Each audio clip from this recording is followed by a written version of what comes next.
Assalamualaikum warahmatullahi wabarakatuh. Apa kabarnya anak-anak ibu? Semoga kalian dalam keadaan sehat walafiat ya. Tetap semangat belajar di rumah ya. Meskipun kita masih belajar secara jarak jauh. Perhatikan materi ini, kemudian dicatat di buku tulis ya. Jangan hanya dilihat selang-seling, tapi diperhatikan.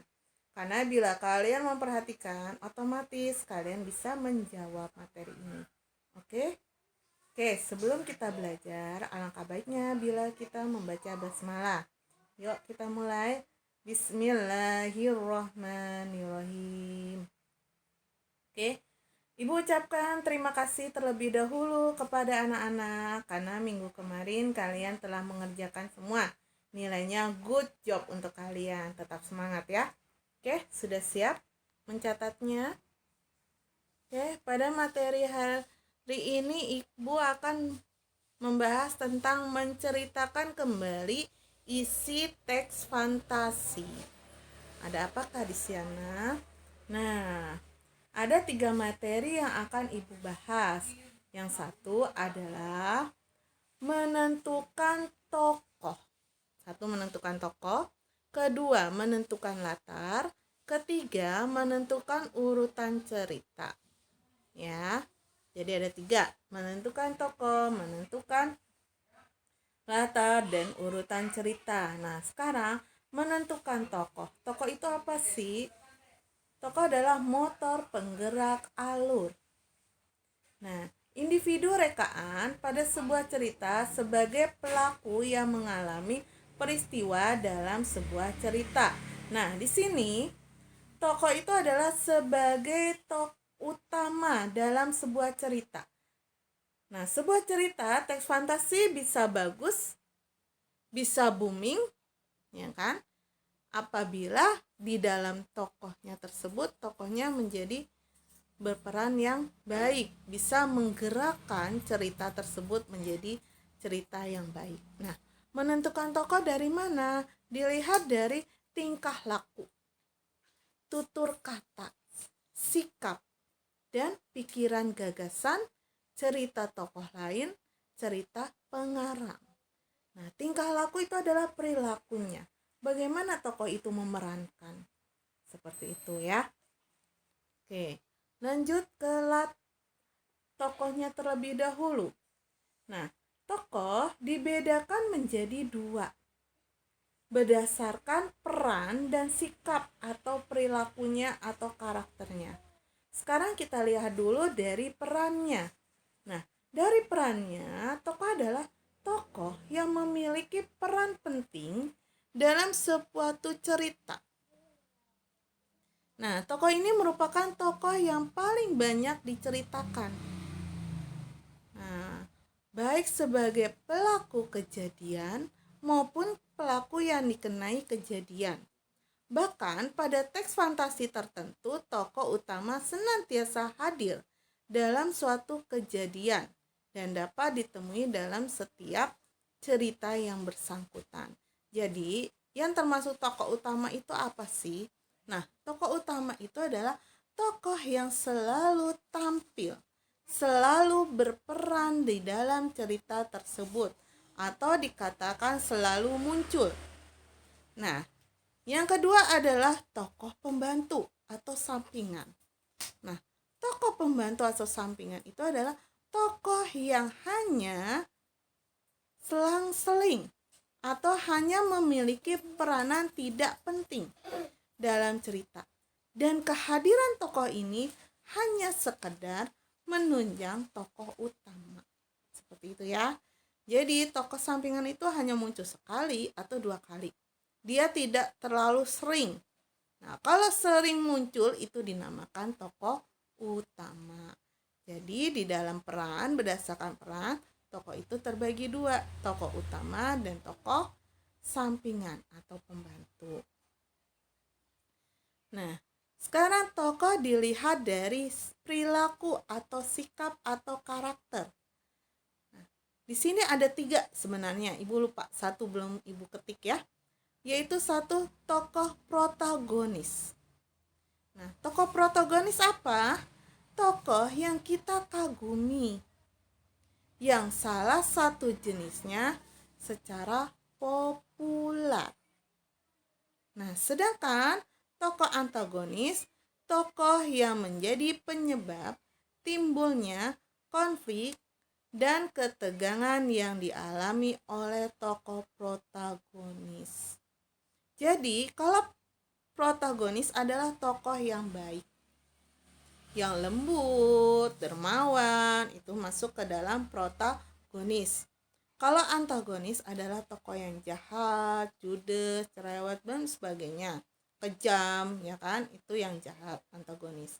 Nah, sedangkan kalau tritagonis adalah tokoh sampingan. Dia bisa baik, bisa jahat. Jelas ya? Paham ya? Jadi kalau dari perilaku ada tiga, yaitu protagonis, antagonis, dan tritagonis. Ya, jelas? Sekarang kita lihat dari latar. Nah, latar itu apa?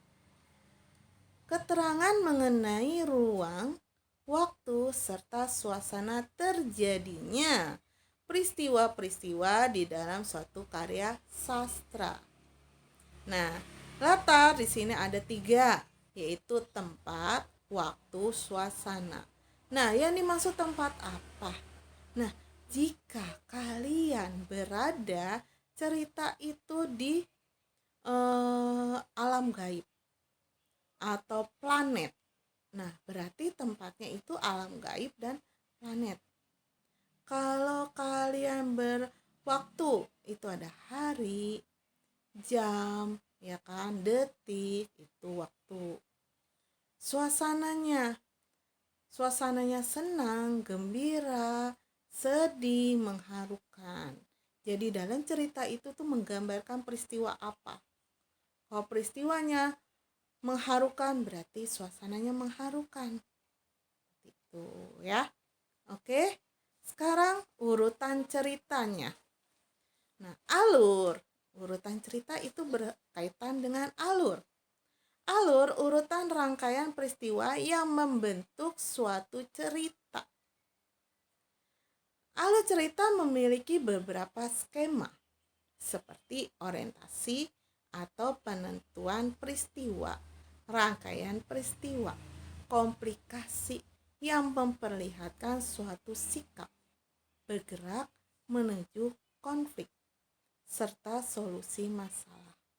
Misalnya, alur cerita itu dimulai dari orientasi, perkenalan sebuah cerita tersebut. Lalu masuk ke rangkaian atau yang dinamakan reorientasi. Ya kan?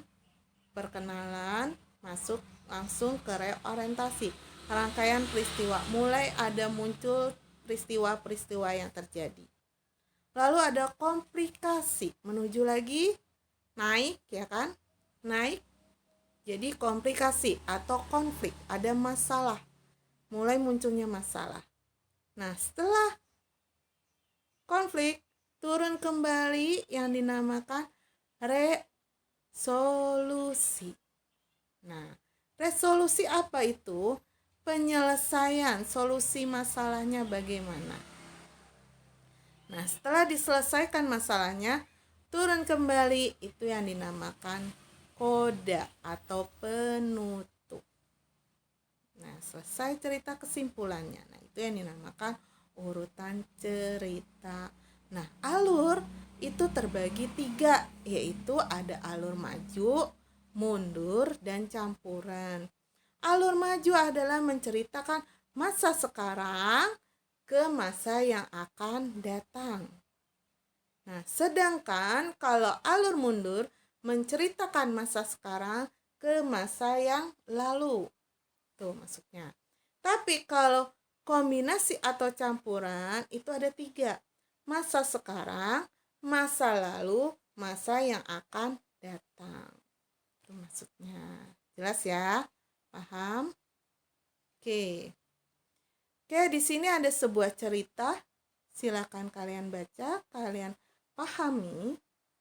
Lihat siapa saja contohnya. Kemudian latarnya ada latar tempat, latar tempat, suasana. Waktunya apa saja di sini? Kemudian unsur ceritanya, alurnya bagaimana? Ada alur maju, mundur, atau campuran. Dilihat. Tokohnya bagaimana? Apakah tokohnya termasuk tokoh utamanya siapa? Tokoh sampingannya siapa?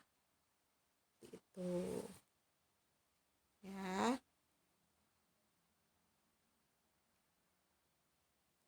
Yang menjadi protagonis siapa? Yang menjadi antagonis siapa? Oke, sudah dibaca kelanjutannya sekarang. Ini kalian baca.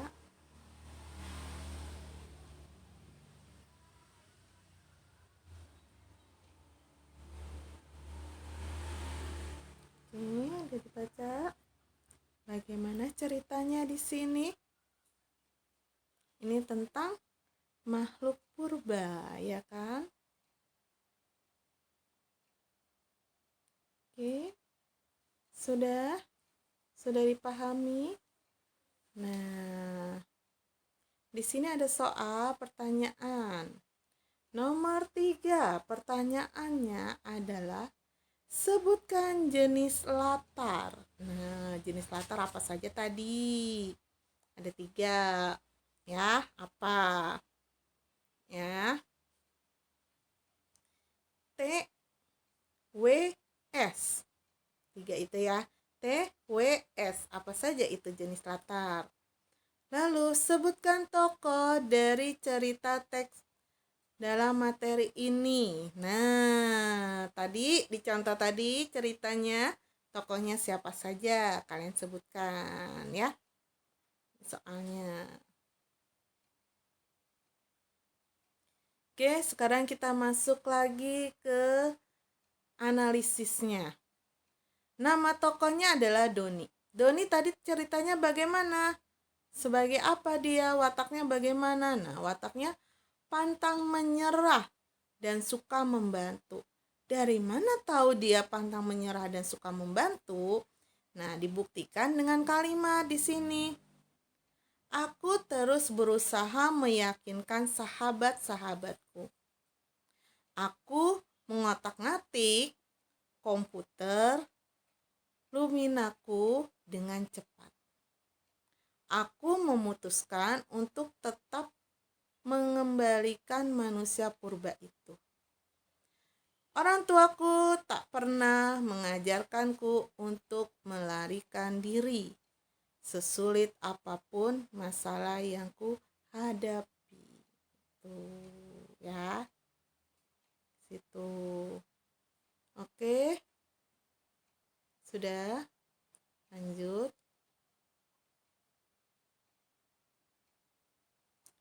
Di sini dari peristiwanya, urutannya. Tokoh Doni, urutan peristiwanya. Doni terdampar dari ruang dimensi alfa dan bertemu dengan manusia purba yang berwujud manusia dengan wajah setengah kerak.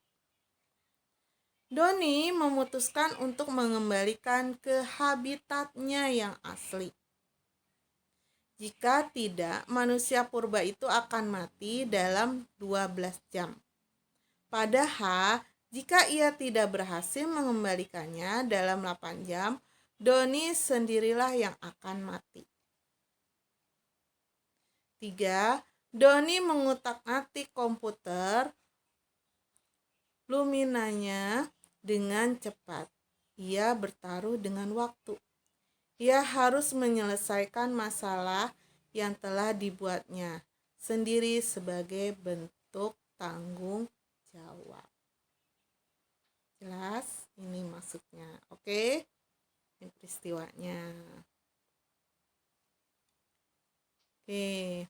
Sekarang dari cerita si Doni tadi dari manusia purba itu, kita lihat ya, kejadian manakah yang mungkin terjadi di dunia nyata dan mana yang tidak mungkin terjadi di dunia nyata.